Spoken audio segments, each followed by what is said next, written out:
मेरी शादी को 4 महीने हुए थे कि मेरे पेट में हर वक्त दर्द रहने लगा था। एक दिन तबीयत बिगड़ गई तो मेरे सास और पति मुझे डॉक्टर के पास ले गए। डॉक्टर ने चेकअप किया तो उसकी बात सुनकर मेरे सर पर आसमान टूट पड़ा।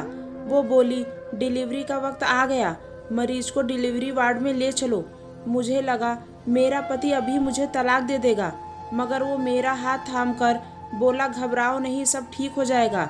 मैंने बच्चे को जन्म दिया और मुझे अभी तक यकीन नहीं हो रहा था कि यह मेरा ही बच्चा है, क्योंकि शादी से पहले मेरा किसी लड़के के साथ कोई चक्कर नहीं था। मैं उस बच्चे से हरगिज से प्यार नहीं करती थी और असल में मुझे हैरानी तब होती थी जब मेरी सास मेरे सामने हाथ जोड़कर माफ़ी मांगती और रोती जाती थी। एक दिन उसका राज मालूम करने के लिए मैंने सास के मोबाइल से अपने पति को मैसेज कर दिया। पति का जवाब पढ़कर मैं हैरान हो गई, क्योंकि मैं आईने के सामने खड़ी अपने मुरझाए हुए वजूद को देख रही थी। मेरी आंखों के नीचे हल्की हल्की काली लकीर बन चुकी थी, सर के बाल भी सफ़ेद होने लगे थे और रंग ऐसा हो गया था कि देखकर परेशान हो जाती थी। मैं काफ़ी मोटी भी हो चुकी थी, जबकि मेरे कमरे में लगी तस्वीरों में तो मैं पहचानी नहीं जाती थी। नर्म नाजुक चेहरा, मौलाना सितारों की तरह रोशन आंखें। मैं अब हर वक्त परेशान रहने लगी थी, क्योंकि मेरी उम्र की लगभग सभी लड़कियों की शादी हो चुकी थी, जबकि मैं अभी तक कुंवारी थी। मेरी माँ मुझे तो कुछ नहीं कहती थी, लेकिन मुझे मालूम था कि वो अंदर ही अंदर मेरे लिए परेशान रहती थी। मैं आईने के सामने खड़ी थी जब भाभी की आवाज़ आई। वो बोली, नेहा आ जाओ, चाय बन गई है, सब साथ बैठते हैं। मैं भी उनके साथ चल पड़ी थी। भाभी तेज चलती थी, जबकि मैं लंगड़ाकर चलती थी। वो आगे निकल गई तो वो पीछे मुड़कर मुझे देखकर हंसते हुए बोली, जब से तुम्हारा भतीजा 3 साल का हुआ है, मुझे हर काम जल्दी जल्दी करने की आदत पड़ चुकी है, आ जाओ मेरे साथ। भाभी ने मेरा हाथ थाम लिया था। मैं साथ चलते हुए बोली, अंकिता, तुम मुझसे 6 महीने छोटी हो ना। उसने इस बात पर सर हिला दिया तो मैं बोली, तुम्हारी शादी तो 4 साल पहले ही हो चुकी है, क्योंकि तुम बहुत हसीन हो। देखो, मैं आज तक अपने माँ बाप पर बोझ बनी बैठी हूँ, क्योंकि मैं लंगड़ी भी हूँ और मोटी भी। अंकिता एकदम परेशान हो गई। वह बोली, चुप करो नेहा, ऐसी बातें नहीं करते, भगवान सब अच्छा करेगा, तुम बिल्कुल भी फिक्र ना करो, वह तुम्हारे लिए बेहतर ही पति ढूंढेगा। मैं चुप हो गई थी। शाम को मैं अपने कमरे में बैठी रामायण पढ़ रही थी जब मेरी भाभी भागती हुई कमरे में आई और बोली, नेहा, जल्दी से कोई अच्छा सा ड्रेस पहनकर बाहर आ जाओ, तुम्हारे लिए रिश्ता आया है। मैं तो भाभी की तरफ देखती रह गई। मैं बोली, अंकिता, मेरे लिए रिश्ता? वो कैसे? भाभी हंसने लगी और बोली, माँ जी ने रिश्ता लेकर आने वाली आंटी से बात की थी, वह लेकर आई है रिश्ता। मैं बोली, अंकिता, क्या फ़ायदा तैयार होने का जब लड़के वाले मुझे रिजेक्ट करने वाले ही हैं। भाभी बोली, ना उम्मीदी वाली बातें मत करो, तुम पिटोगी मुझसे। देखो, सुबह हमने तुम्हारे रिश्ते के लिए प्रार्थना की और अब रिश्ता आ गया। अगर हम प्रार्थना करेंगे तो वो तुम्हें पसंद भी कर लेंगे, हमारी प्रार्थना भी सफल हो जाएगी। मैं तैयार होकर बाहर आ गई। एक लड़का और एक आंटी बैठी हुई थी। आंटी मुझे देखकर खुशी से उठकर खड़ी हो गई थी। उन्होंने मुझे बड़े प्यार से अपने पास बुलाया, जबकि मैं तिरछी नज़र से उस लड़के की तरफ देख रही थी। आज मुझे पहली बार यह एहसास हुआ था कि पहली नज़र की मोहब्बत किसे कहते हैं। लड़का भी मेरी तरफ देखकर मुस्कुरा दिया था। मेरे दिल से सच्ची दुआ निकली थी कि हे भगवान, ये लोग मुझे पसंद कर ले। तभी आंटी बोली, हमें आपकी बेटी बहुत पसंद आई है, अगर आप कहे तो हम इसे अपनी अंगूठी पहनाकर जाते हैं। तभी मैंने नज़र उठाकर उस लड़के की तरफ देखा था, वह भी मुझे देख रहा था। माँ बोली, अगर यह बात मेरे हाथों में होती तो यकीनन आपको अंगूठी पहनाने की इजाज़त दे देती, मगर आप तो जानती हैं ना कि शादी ब्याह के मामले मर्दों के हाथ में होते हैं। नेहा के पिताजी जब ऑफिस से वापस आएंगे तो उनसे बात करके मैं आपको कॉल कर दूंगी। वह लोग चले गए थे, मगर मेरा दिल अभी बहुत धड़क रहा था। फिर ये हुआ कि मेरे सारे फैसले भगवान ने अपने हाथों में ले लिए। दोनों तरफ से हाँ हो गई थी और सिर्फ 1 महीने के बाद ही शादी की तारीख भी तय हो गई थी। मैंने अपने घर वालों को सख्ती से मना कर दिया था कि मुझे धूमधाम से शादी नहीं करनी। मेरे दिल में यही डर था कि लोग मुझे देखकर हंसेंगे। मेरे घर वालों ने भी इस बात को मान लिया था और बिल्कुल वैसा ही किया जैसा मैंने कहा था। मेरे घर वालों ने शादी के जोड़े में मुझे विदा कर दिया और मैं अजय की दुल्हन बन चुकी थी। मैं बहुत खुश थी। थोड़ी देर बाद ही अजय भी कमरे में आ गया था। वो भी खुश लग रहा था। उसने मुझे मुंह दिखाई की रस्म पर अंगूठी पहना दी थी और बोला, नेहा, मैं बहुत खुश हूँ कि तुम मेरी जिंदगी में शामिल हो चुकी हो। जबकि मुझे अभी तक इस बात पर यकीन नहीं हो रहा था। ऐसे कैसे हो सकता है कि वो मोटी सी बेरौनक लड़की को पाकर खुश हो गया। मैं बोली, मुझे एक बात पूछनी थी। आप मुझे यह बताएं कि आपने मेरे साथ शादी क्यों की है। अजय मेरे सवाल पर हंस दिए थे। वो बोले, जाहिर सी बात है, तुम मुझे अच्छी लगी थी, इसलिए मैंने हाँ कर दी थी। मैं सवाल ही सवाल निकाल रही थी ताकि अजय का जवाब सुनकर मेरे मुरझाए हुए दिल को सुकून मिल जाए। मैं बोली, मुझ में आपको क्या पसंद आया था। वो बोले, तुम्हारी सादगी, तुम जैसी हो वैसी ही हमारे सामने आ गई थी। तुमने खुद को मेकअप के पर्दे में नहीं छुपाया था। मैं मुस्कुरा दी थी। मेरी शादी के बाद ही खूबसूरत लम्हे शुरू हो गए। मेरा पति मुझ पर जान निछावर करता था, जबकि मेरी सास तो मेरे माँ बाप की तरह ख्याल रखती थी। मैं बहुत मोटी हो चुकी थी। अब उनके साथ मैं बिल्कुल भी जचती नहीं थी, इसलिए मैंने सोचा कि डाइटिंग शुरू कर दूं। मगर मेरी सास ने साफ मना कर दिया और बोली, अगर तुम स्मार्ट हो गई ना तो अजय को बिल्कुल भी अच्छी नहीं लगोगी। यह बात सुनकर मैं हैरान हो गई थी। खैर, हर शाम मेरी सास अजय के आने से पहले मुझे कुछ न कुछ मीठा जरूर खिलाती थी, जो कि मैं उनकी मोहब्बत समझकर खा लेती थी। आज मेरी सास ने मुझे जलेबी खिलाया था, जिसे खाते ही मेरे पेट में जोरों से दर्द शुरू हो चुका था। अब तो हर रोज ऐसा ही होता था। मेरी सास जब भी मुझे कुछ मीठा खिलाती थी तो मेरे पेट में दर्द शुरू हो जाता था। जब तक अजय घर आते तब तक मैं दर्द से परेशान हो जाती थी और फिर वह सारी रात मेरे लिए जागता रहता था। हम दोनों को एक दूसरे के साथ बैठकर बहुत सारी बातें करने का मौका ही नहीं मिलता था। मैं इस वजह से बहुत परेशान थी। मैंने सोचा, क्यों ना मैं अपनी सास का दिया हुआ जलेबी खाऊं ही नहीं, क्योंकि मुझे अपनी सास पर शक होने लगा था कि शायद वो मेरे और अजय के प्यार से जलने लगी हैं और हमें एक दूसरे से दूर रखने की कोशिश कर रही थी।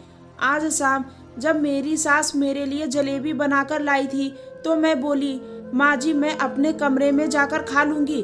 वो कहने लगी कि नहीं, मेरे सामने खाओ। मैंने बहाने से कहा, मुझे उल्टी जैसा लग रहा है।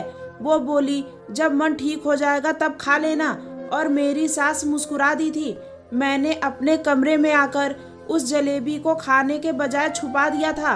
मुझे लगा था कि आज मेरे पेट में दर्द नहीं होगा, मगर मेरा अंदाजा गलत निकला था। मेरे पेट में दर्द शुरू हो चुका था और आहिस्ता आहिस्ता वो बढ़ने लगा था। मैं दर्द से कहरने लगी थी। मेरे सास मेरे कमरे में भागकर आई और बोली, क्या बात है बेटी। मैं रोते हुए बोली, माँ जी, अजय को बुला लो, मेरी तबीयत बहुत खराब है। तब तक अजय भी आ चुके थे। उन्होंने मेरी हालत देखी तो जल्दी से मुझे अस्पताल लेकर गए। मेरी सास मुझे दिलासा देती रही। अस्पताल पहुंचकर मुझे इमरजेंसी वार्ड में एडमिट कर दिया गया। डॉक्टर ने चेकअप किया तो बोला, पेशेंट की डिलीवरी का समय आ गया, पेशेंट को डिलीवरी रूम में लेकर चलें। मैं हक्का बक्का हो गई थी और उस डॉक्टर की तरफ देखती रह गई थी। मैं चिल्लाई और बोली, यह नामुमकिन है, क्योंकि मेरी शादी को तो सिर्फ अभी 4 महीने ही हुए हैं। मुझे लगा था कि मेरा पति अभी मुझे तलाक दे देगा, इसलिए मैं बहुत डर गई थी। मैं गुस्से से बोली, अजय, मुझे इस अस्पताल से ले चलो, मुझे नहीं करवाना यहाँ इलाज।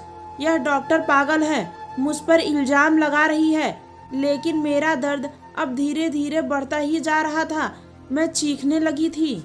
अजय ने जल्दी से मेरा हाथ थाम लिया और बोला, घबराओ नहीं, सब कुछ ठीक हो जाएगा। सब बाहर चले गए। मेरी डिलीवरी का वक्त शुरू हो गया था। 2 घंटे की कोशिश के बाद मैंने एक बच्चे को जन्म दिया था, मगर मुझे अभी तक यकीन नहीं आ रहा था कि यह बच्चा मैंने ही जन्म दिया है। लेकिन मैंने भी अपनी आंखों से अपने बच्चे को पैदा होते हुए देखा था, इसलिए मुझे यकीन करना ही पड़ा। मैं दुख और गम में बेबस हो चुकी थी। मुझे समझ नहीं आ रहा था कि मैं अजय का सामना कैसे करूंगी। वो शायद अब मुझे तलाक दे देगा।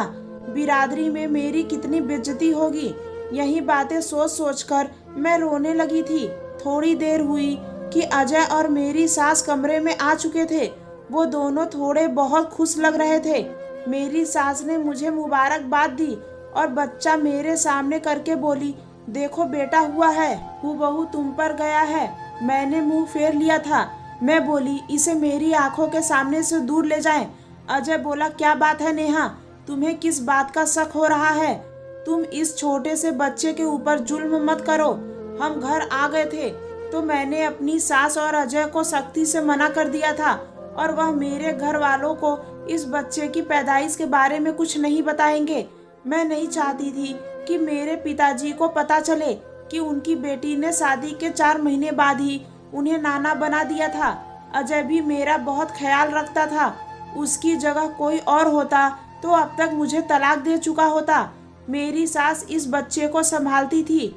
मुझे तो उसका मुंह देखने का भी दिल नहीं करता था। अजय ने उसका नाम वंश रखा था।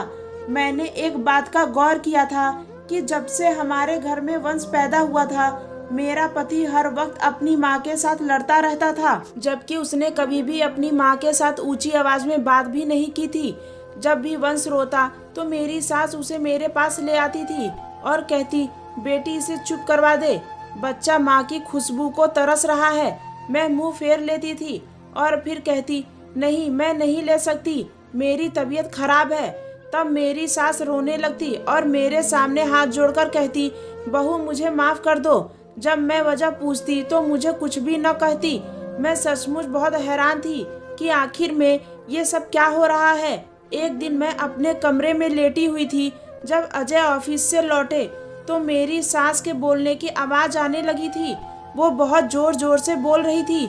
ऐसा मालूम होता था जैसे बहुत गुस्से में है। वो बोल रही थी, मेरी बूढ़ी हड्डियों में इतनी ताकत नहीं है कि मैं इस बच्चे को संभाल सकूं। इसकी माँ को कहो बच्चा संभालना है तो संभाले, नहीं तो हम इस बच्चे के लिए दूसरी माँ ले आएंगे। तभी अजय की गुस्से भरी आवाज सुनाई दी थी। वह कह रहा था, माँ यह सब आपकी वजह से हुआ है। अगर आप वह सब ना करती जो आपने किया है तो यकीनन हालात इससे अलग होते। मेरी सास चुप हो गई थी। थोड़ी देर बाद अजय कमरे में आए तो मैं थोड़ी डर के बैठी। मुझे लगा कि वह मेरे साथ लड़ाई करेंगे, मगर वो मुस्कुराकर बोले, नेहा इस लाल रंग के सूट में तुम बहुत खूबसूरत लग रही हो। मैं मुस्कुरा दी थी। मेरी जिंदगी अजय के दम से रोशन हो चुकी थी। मैं बच्चे को जन्म देने के बाद स्मार्ट हो चुकी थी। मैं खुश थी, लेकिन अब मुझे अपनी सास पर शक हो गया था। मुझे लगने लगा था मेरी सास मुझे जो हर शाम मीठा खिलाया करती थी, कहीं उसी वजह से मेरे घर बच्चे की पैदाइश तो नहीं हुई थी। क्योंकि जब से बच्चा पैदा हुआ था मेरी सास ने मुझे कुछ भी मीठा नहीं खिलाया था। हमने वंश के लिए आया का इंतजाम कर लिया। अब ज्यादातर वंश को आया ही संभालती थी। एक शाम को मैं सोकर उठी तो आया बोली, मेम साहब आपकी सास पागल है क्या? मैं बोली नहीं तो, लेकिन तुम ऐसा क्यों कह रही हो? तो वह बोली, आज जब आप सोई हुई थी तो आपकी सास आपके पास आकर बैठी थी और रोती चली जा रही थी और बार बार आपसे माफी मांग रही थी। मैं उसकी बात सुनकर चुप हो गई थी। अब मुझे सास पर होने वाला शक और भी बढ़ता जा रहा था कि हो ना हो उसने कुछ ऐसा किया होगा जिसकी वजह से मैंने 4 महीने में बच्चे को जन्म दिया था। मैंने आया से कह दिया था कि तुम अब मेरी सास पर नजर रखना। वो दिन भर जो कुछ भी करती है मुझे एक एक बात आकर बताना। वह मुस्कुराकर बोली, जी मेम साहब मैं तो आपकी वफादार हूँ। खैर अब मेरे दिल को थोड़ा सुकून मिल गया था, क्योंकि मुझे लगता था कि काम वाली औरतें बहुत अच्छी जासूस होती हैं। अजय स्टडी रूम में थे। वो अपने ऑफिस के काम उसी रूम में बैठकर किया करते थे। मैंने उनके लिए चाय बनाई और वहीं लेकर गई। मैंने सोचा कि चलो 2 पल बैठकर अपने पति से बात कर ली जाए, लेकिन मैंने जैसे ही दरवाजा खोला अजय हड़बड़ा गए थे और उनके हाथ से छूटकर कुछ फोटो जमीन पर बिखर गए थे। मैंने उस पर नजर डाली तो फोटो में अजय मुस्कुराता हुआ खड़ा था। और साथ में कोई खूबसूरत लड़की खड़ी थी जिसने अजय के हाथ को मजबूती से थामा हुआ था। इससे पहले कि मैं उस लड़की की शक्ल देख पाती, अजय ने फोटो उठा लिए थे। मुझे एक पल के लिए शक हुआ था कि शायद मेरा पति मुझे धोखा दे रहा है, और यह एक ऐसी बात थी जिसके बारे में मैंने कभी सोचा भी नहीं था।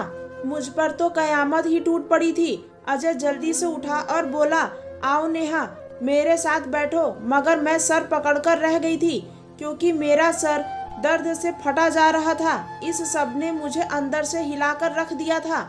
मैं उल्टे कदमों से वापस लौट आई थी और अपने कमरे में आकर लेट गई थी।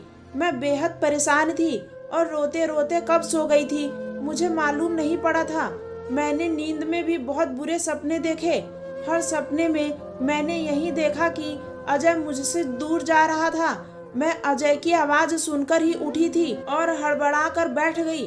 अजय बड़ा परेशान सा लग रहा था। वह बोला, क्या बात है नेहा, तुम नींद में बार बार क्यों रो रही थी?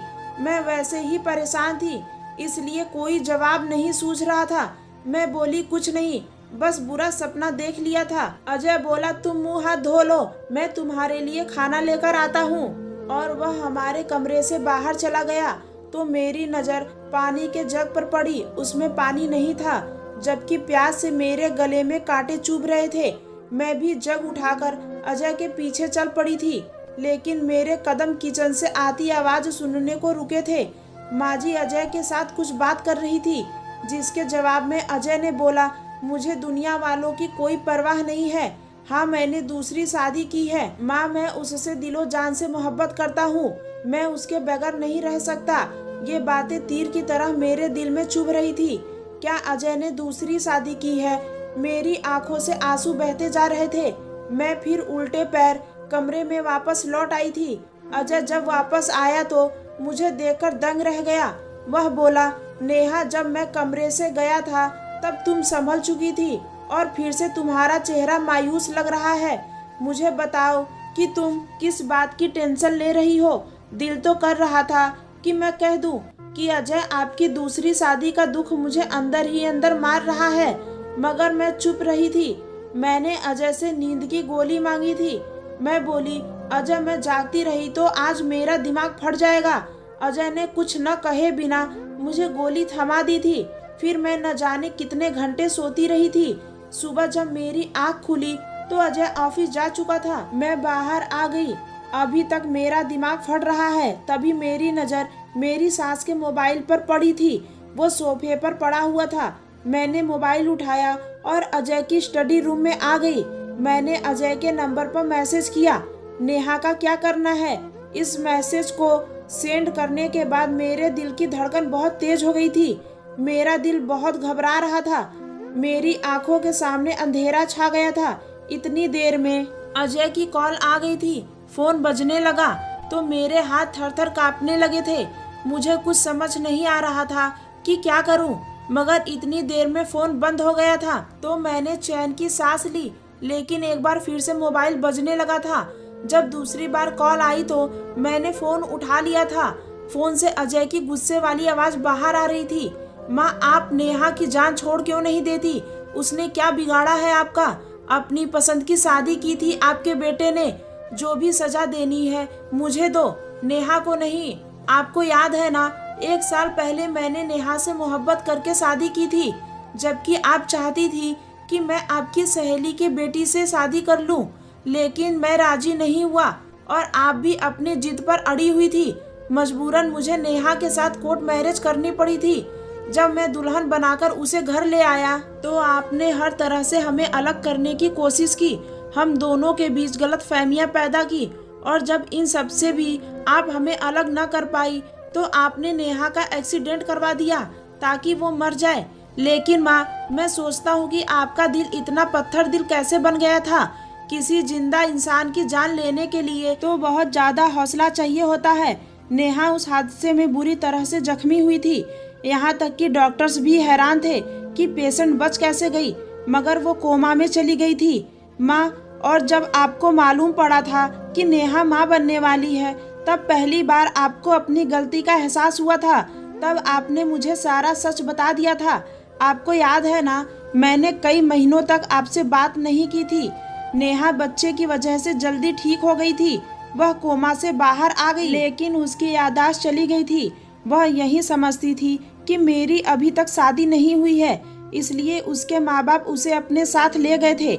माँ, आप जानती है ना कि 6 महीने बाद जब नेहा की भाभी की कॉल आई थी कि आप नेहा को फिर से शादी करके ले जाए, क्योंकि उसे लगता है कि मेरी शादी नहीं हुई है, इसलिए वो डिप्रेशन की शिकार हो रही है। उस दिन मैंने आपसे बात की थी और कहा था हम उसके लिए रिश्ता लेकर जाते हैं। जब नेहा शादी करके हमारे घर आई तो आप उसका बहुत ख्याल रखती थी। आपने उसकी दवाइयों की जिम्मेदारी भी उठाई थी और रोज उसे मिठाई में दवाई डालकर देती थी। जब आप फिर से लोगों की बातों में आ गई हैं कि मैंने दूसरी बार भी नेहा से ही शादी क्यों की, जबकि आप ये भी जानती हैं कि यह शादी सिर्फ नेहा को दिखाने के लिए की थी। वह तो अभी तक इसी सदमे में है कि शादी के 4 महीने बाद ही उसने बच्चे को जन्म कैसे दे दिया, इसलिए उसने खुद को अपने सगे बच्चे से दूर रखा हुआ है। अजय जोर जोर से चिल्ला रहा था, जबकि मुझे उसकी तमाम बातें सुनकर झटके महसूस होने लगे थे। मैं लड़खड़ाकर पीछे जाकर गिर गई थी। जब मुझे होश आया तो मैंने खुद को अस्पताल के बेड पर पाया था। मुझे सारी बातें याद आ चुकी थी, मुझे सब कुछ याद आ गया था। मैं अजय से बोली, मेरा वंश कहाँ है? अजय मुस्कुरा दिया था। मैंने पहली बार अपने बच्चे को चूमा था। मेरी सास ने मुझसे माफ़ी मांगी तो मैंने उन्हें माफ़ कर दिया था। हालांकि यह बिल्कुल भी आसान नहीं था। उनकी वजह से मैं अपनी ज़िंदगी के खूबसूरत लम्हों को खो चुकी थी। खैर, मैंने यह सोचकर उन्हें माफ़ कर दिया कि क्या पता ऊपर वाला भी मुझे माफ़ कर दे। अगर स्टोरी पसंद आई हो तो प्लीज़ मेरे चैनल को सब्सक्राइब करके मुझे सपोर्ट करिए। धन्यवाद।